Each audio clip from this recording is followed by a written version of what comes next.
So Tom Reed here in Grand Rapids, Michigan. I happen to run into this gentleman. Your name, sir? I go by Ricky. Okay, Ricky. And Ricky, I take these videos and I upload them to YouTube. You okay with that? That is fine, sir. Okay. So what brings you to Grand Rapids? Well, I came here from the Detroit area. I was born and raised. I was living in Highland Park, Michigan, near Oakland and Davison, if anybody knows where that is that's watching. And my girlfriend went to the art school here, and so she knew the town and she knew that there were a lot of resources. And my particular situation, I'm a recovering alcoholic, and I'm 2 years sober, but I'm still having trouble trying to manage my life, you know? Yeah. And I looked into it and I came down here, and because this town does, Grand Rapids has a lot of resources to offer the people, whether you're homeless, low income, anything like that. I mean, I can think of at least 4 places around town where you can go and get a free meal, breakfast and dinner, and that's 6, 7, 8 meals a day for free, you know what I mean? Yeah. And I've done a lot of traveling, and I've never been anywhere like it. It's nice, beautiful downtown. Beautiful, yeah. There's a lot going on, a lot of beautiful people, a lot of cool restaurants. You said you had trouble managing your life. What do you mean by that? So I was able to put the alcohol down, but I had trouble. I didn't know how to live. You know, I just know how to survive, and I was tired of just surviving. And you know, when I was in my active addiction, I couldn't manage my money. I couldn't hold down a job long enough. I ruined relationships, friendships, and damn near walked away from everything that I loved. And when I put the alcohol down, I realized that that was just a symptom, and that I didn't know how to manage my life or deal with my emotions. So I've been struggling with that, and I came here to utilize the resources as far as you know, housing, mental health resources, substance abuse counseling, things like that. And when did alcohol first become an issue for you? I was real young, about 13 years old. And how was that introduced to you?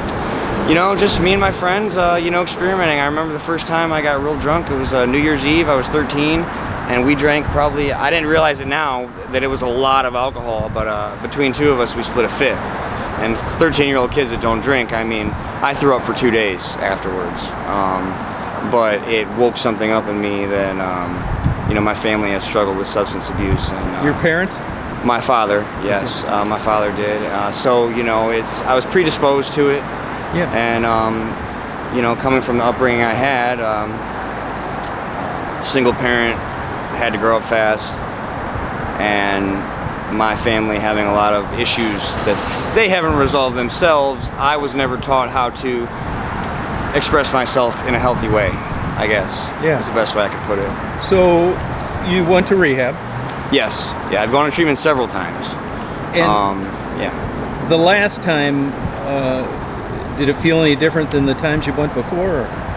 Yeah, I think so. You know, I was really, like I said, tired of just surviving. You know, I want to learn how to live. And I'm willing and I'm open. And the last treatment center I went to was I'll do a little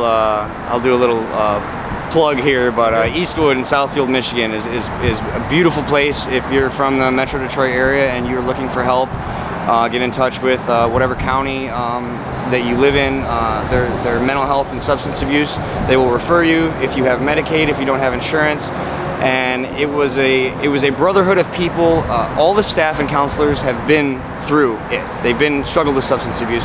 So they're not just reading out of a book or taking a class, because sometimes you can have a lot of information, but if you haven't been there yourself, you don't truly know what the struggle is.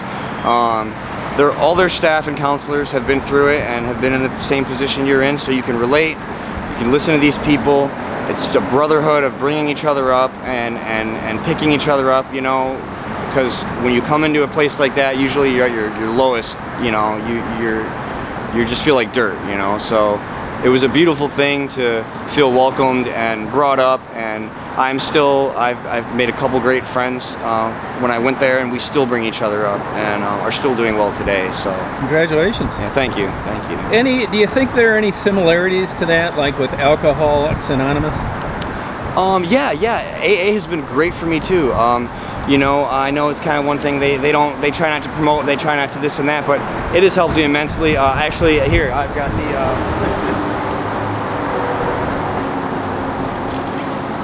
I got the big book right here in my backpack. Oh, nice. You know, and personally, whether if you struggle with opiates, anything else, as far as I'm concerned, addiction takes you all to the same dark places. Okay. Okay. And you can read this book, and even if you're not an alcoholic, you can relate to the desperation and the pain and all of that stuff.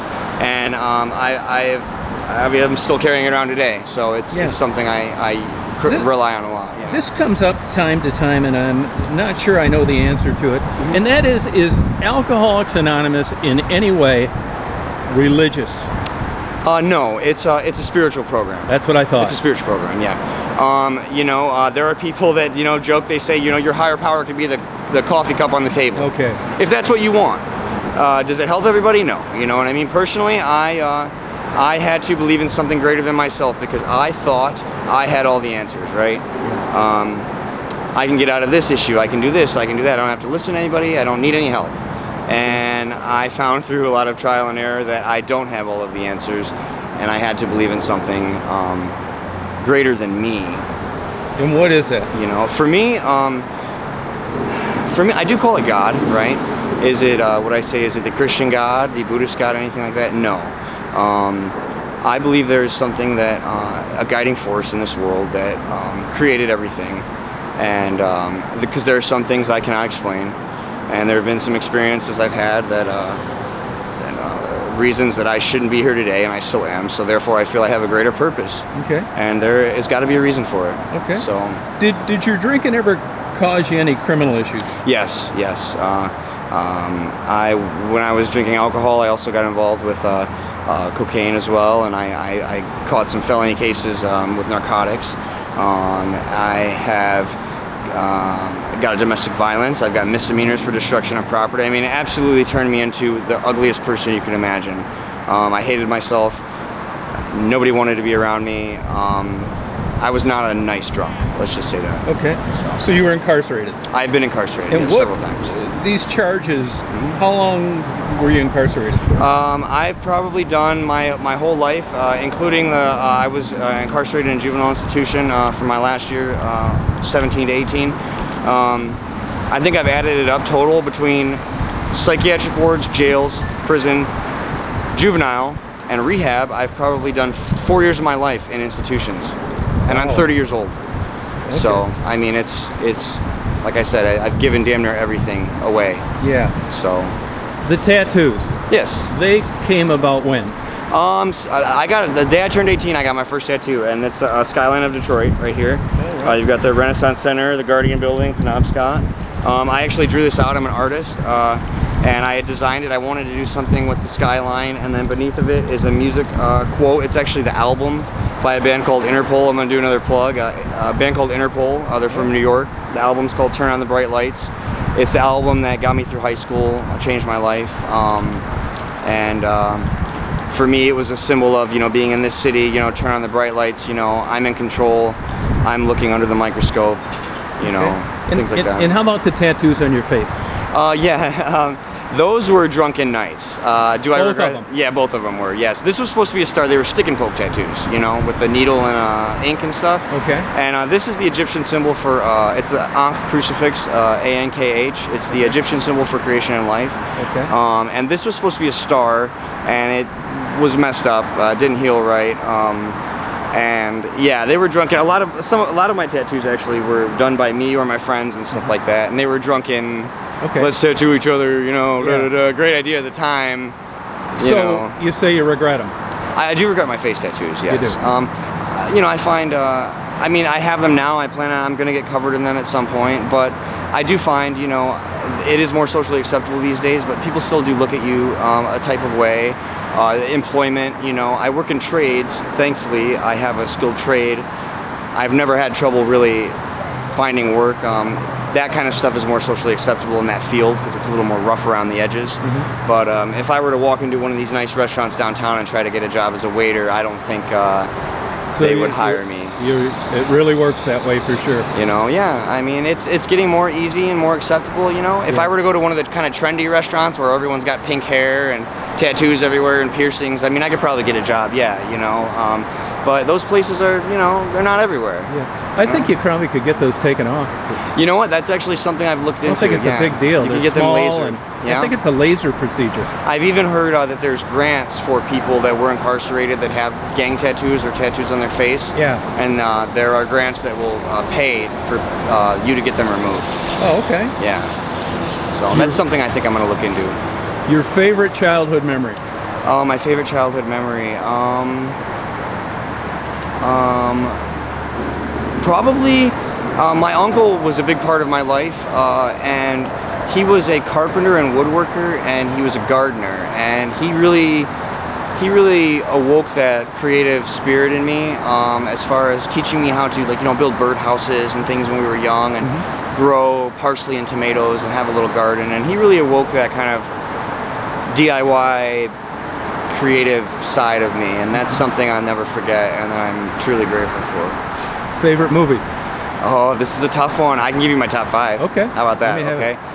Cool Hand Luke. All right, love it. Paul Newman, amazing. You know, about a guy that they just can't break his spirit, and I love the symbolism in that movie. A Clockwork Orange, Stanley Kubrick, one of my favorite directors. Anything he's done. A Clockwork Orange, 2001: A Space Odyssey, The Shining. Other favorite movies. I'm a big sci-fi guy, so Alien, the first Alien movie by Ridley Scott, love it. Soylent Green. I don't know if that's an old one, but kind of a more sci-fi too. But Soylent Green is people. I absolutely love that movie. Okay. So. Favorite book? Oh, that's a tough one. No, that's easy. No, Mary Shelley's Frankenstein. Okay. Mary Shelley's Frankenstein, one of my favorite books. I've read it numerous times. The first time I ever read it, I was in juvie. I was 17 years old in Juvenile Correction Center. And I love that book because if you think about Frankenstein, you think, you know, it's alive kind of thing, but that's not what the book's about at all. It's about a doctor that discovers what is the key to life, essentially, and how to create life. And he creates this creation, but it's a hideous creation, and everywhere it goes, it is turned away and run off from society. But the only thing this creation wants, which the monster, is for companionship. And he's turned away everywhere he goes. So therefore he goes to his creator and he says, I want you to create me a companion because I'm shunned everywhere I go. And the doctor refuses because he feels that he created an abomination. So the monster then therefore vows to make his creator as miserable as he has been since his birth, if you want to call it. And I think the symbolism in that is truly beautiful. And I'm just big into symbolism and the inner, deeper meaning behind things. Okay. So, yeah. Favorite band? Oh, favorite band. I would have to say probably this band Interpol, that I got this tattoo, or a singer-songwriter named Elliott Smith, who is no longer with us, but this is more indie rock, and if you like kind of a folk acoustic singer-songwriter, I highly recommend Elliott Smith. Okay. And you said you're an artist. Do you have a website or you can plug yourself? Yeah, okay. Is there some way, what do you do and how could people get a hold of you? Okay, so my specialty is pen and ink illustration and collage. I also have a background, I have an associate's degree in fine art photography through Oakland Community College, and I'll plug Oakland Community College. Rob Kangas, if you're still teaching there, you taught me damn near everything I know. I do analog photography. Oakland Community College is one of the only other colleges in Michigan besides the College for Creative Studies downtown Detroit that has an actual darkroom still, color and black and white. And I'm an old school purist, so I love the analog photography. So I do that. I do a little bit of everything. And right now, currently, I'm involved in Next Step of West Michigan. It's actually here in Grand Rapids. It's a nonprofit. They're associated with Mel Trotter, and they have a woodworking program. It's 8 weeks long. I'm on my second week now, and they teach you how to work with wood and build furniture, and teach you a skill, a vocational skill. And your project over the course of 8 weeks is to design a table and build a table, and that's your first piece in your portfolio. They are also hooked up with Joseph Jupe and Kindle Furniture, which are two very high-end custom furniture makers in the area. and they are looking to hire a lot of people. So they help you with employment, resume making, things like that. Okay. And it's something I ran into a guy that was in it on the street. He said, come check it out. I started doing it because I've only been in town 2-3 weeks. And you get paid too. You get paid as well. They pay you for the trainings, 4 days a week, 4 hours a day. And it's just a great opportunity. But so I'm getting into woodworking now too. So I'm a little bit of everything. If I can work with my hands and create something, I'm down to do it. And, you know, I have a sketchbook here actually on me. Good. And I've just got some notes. I've got some drawings. You got neat handwriting. Thank you. Thank you. I'm working on some designs for my table right now. Just things like that, you know. Do you have an email where people could get a hold of you if they wanted you to do something? If you would like to, my email is Ricky RICKY Magnolia is in the flower MAGNOLIA 74 @gmail.com. And I also have artwork on Instagram, social media for those of you that have it. My username is also Ricky Magnolia, as in the flower. All right. Detroit, Michigan. Do you have any questions for me? Yeah. What makes you want to get out here and kind of? Well, to be honest, I was always interested in photography when I was young, and I was everywhere I was going, I was taking photos, and then YouTube came out, and it was like I was a little bored, and you know, I'm from Detroit, like an area of Flat Rock near you were, and I thought, well, I always kind of wondered about. I would run into working girls at the time. You know, I was always buying both papers, the Free Press and the News. Of course, they're nothing now. And when I would go into the gas station, I'd get the Free Press News, go down by the Detroit River and read them both. And I would see the working girls buy like bread for the birds in the winter and lunch meat for stray cats, and it just kind of hit me like, wow. And I thought, one of these days I'm going to go and I'm going to interview them. Find out what their story is. And then you YouTube know? just started. And I thought, well, I just started talking, and to be honest with you, that's what kind of put me on the map. And at the beginning, like a lot of videos, they didn't do anything, and then kind of somebody cut and pasted one on Reddit, and after that it got pretty around. popular. So I owe the working girls a lot, and I try to help them when I can. I really do. Yeah. So that's what happened. I got lucky. You know how it is. Yeah. It's like you could be the greatest artist in the world, and if you don't get a break, you're going to be doing stuff for $5 an hour. Oh yeah, exactly. And if somebody catches you, catch a wave. You network with the right person or run into the right, you know. That's how everything is. And with the day of social media, the age we're in now, I mean, it's just crazy. You know, I mean, it's a little. I think it's a double-edged sword because it's easy to get your stuff out there and try to network, but there's also a lot of people doing it. So I feel like there's more competition. That's exactly you know right. what I mean? So it's tough. The interesting thing is like, you know, you see working girls and they're kind of shunned upon, but this has allowed them to connect the dots with people. It's so weird. People will drive by them for 5 years straight, and then when they kind of get to know them through a YouTube interview, they want to help. Well, you realize but they would have never pulled over and helped them out before that. And that's the crazy thing is like, you know, you realize everyone's human. Yeah. You know what I mean? Yeah. And you also, when you're, because I know a lot of working girls too, you know, John R. 6 Mile, in between 6 Mile, 7 Mile, and Woodward. There's Highland also Park. A lot of, that's actually Highland Park down there. Palmer Park, Highland Park, you know, you get to know these people and you're like, everyone's human. We're all human.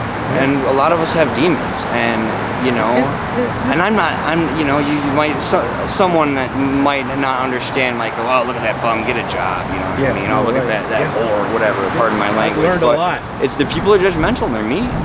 You know, but then they don't realize that, like, you know, there's a darker side of life that they're not seeing and a struggle that they haven't been through, and they can't relate, and they judge. And it's unfortunate, but it's a sad reality. Well, you were lucky. You were born intelligent. Thank you. You ever consider that? Thank you. Yeah, right. Hell, yeah, absolutely. For real. You're a great guy, and you got a great personality. I certainly wish the best for you. Thank you. My pleasure. What was your name again? Tom Reed. Sorry, Tom Reed? Yeah. I'll make sure I get your information and everything. Yeah. Happy to do the interview, you know? I appreciate you giving me the interview. This was a great time. Yeah. Thank you. For real. No All problem. right. Thank you, guys. Take care.